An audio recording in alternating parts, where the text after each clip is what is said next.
Years ago or so, telling us that this is where you're going to be punished from or pulled out through when you're a bad guy.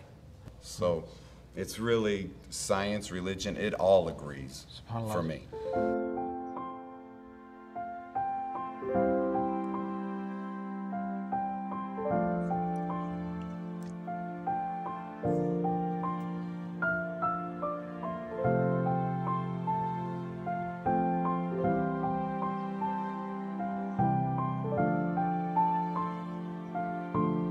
Yeah, they actually, I was talking while I was in chiropractic school in Atlanta.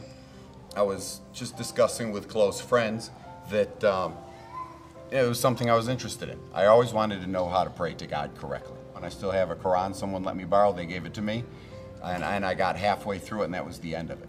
This was exactly, it just made sense. The Quran, even in the English translation, just completely made sense to me. Like the brother was mentioning, all the prophets in there, I had already studied about. The Quran just provided me with a cleaner option of all those stories, and then it added to it. It is just a beautiful addition to the thoughts I already had.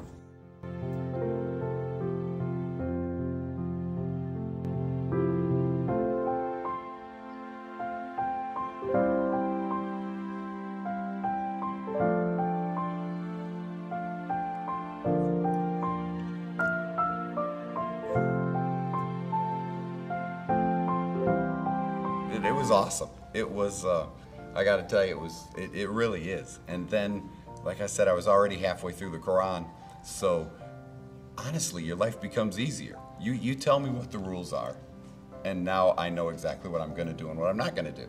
If I don't know the rules, then how fair is life? That's nothing but stress. I mean, it's like when the police change the speed limit all of a sudden and you get caught. Well, it's not really fair because you didn't know it changed. Yeah, the Quran is even in the English translation was so clear.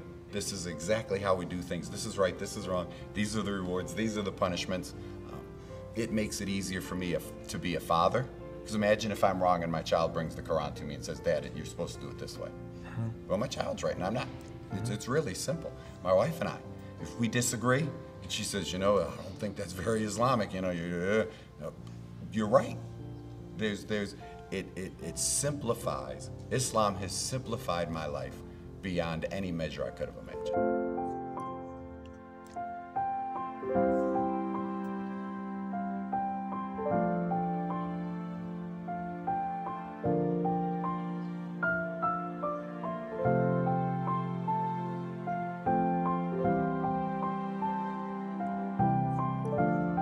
Like I said, the Quran is clear.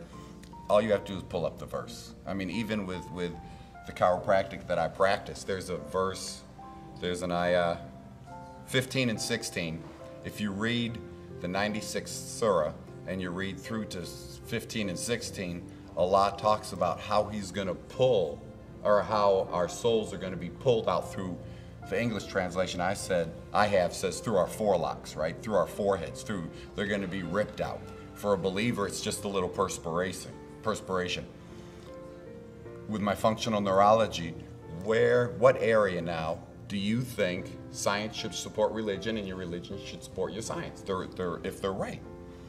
Where do you think you make that final decision whether you do something or you inhibit that bad action? That's the forehead, that's the frontal lobes, that's the forelock, that's the brain.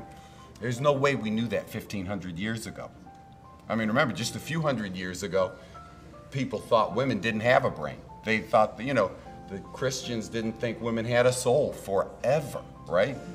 I mean, here's the Quran 1,500 years ago or so, telling us that this is where you're going to be punished from or pulled out through when you're a bad guy.